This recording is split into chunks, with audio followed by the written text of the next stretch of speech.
Welcome to random lit. ఈరోజు ఉగాది కాబట్టి ఉగాది గురించి తెలుసుకుందాం. అసలు ఉగాదిని ఉగాది అని ఎందుకంటారో తెలుసా? ఉగాది కాబట్టి. ఏంట్రా నీ గోల? ఇలాంటి బోరింగ్ విషయాలు ఎవరికి కావాలరా? ఉగాది అంటే యుగానికి ఆది, 5 రుచుల కలయికే ఉగాది పచ్చడి. ఈ పండుగ మార్చి ఏప్రిల్ నెలలోనే వస్తుంది. ఇలాంటి విషయాలు ఎందుకు? ఏమైనా మంచి ఇంట్రెస్టింగ్ ఫ్యాక్ట్స్ ఉంటే చెప్పు. లేదంటే నేను వెళ్ళే అక్కడికే వస్తున్నా. ఒకటే కర్మ, 2 ఇంట్రెస్టింగ్ ఫ్యాక్ట్స్ చెప్తా. రెడీ? Interesting fact number 1. ప్రతి ఉగాదికి కొత్త ఇయర్ నేమ్ చెప్తారు. అది ఎవరు పెట్టారు? Let's find out. According to పంచాంగం, ఒక యుగం అంటే 60 years. Every year has a name and it represents its character.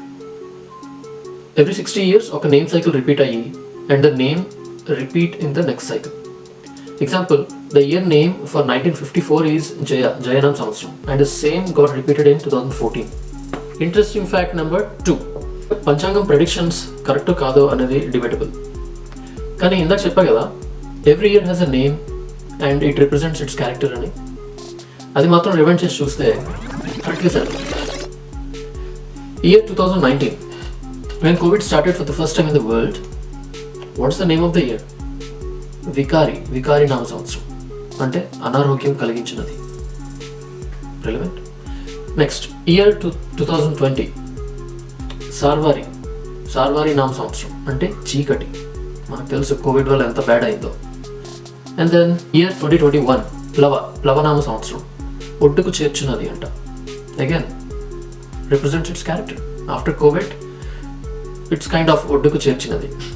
And then 2022 శుభకృతు, శుభములు కలిగించినది అంట. That's okay. 2022కి కోవిడ్ నుంచి we got recovered completely. And then year 2023 శుభకృతు, లాభములు కలిగించేది. ఐ థింక్ చాలా మందికి లాభాలు కలిగించిందని అనుకుంటున్నా. దెన్ కానీ ఇప్పుడు ఇయర్ 2024 బ్రేస్ యువర్ సెల్ఫ్, క్రోధినామ సంవత్సరం అంటే కోపం కలిగించినది. Fingers crossed. Let's see how it goes. Happy Ugadi.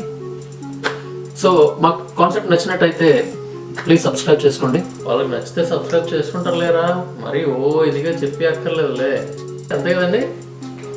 ఇలాంటి మంచి మంచి కాన్సెప్ట్స్తో వస్తూనే ఉంటాం. Please subscribe.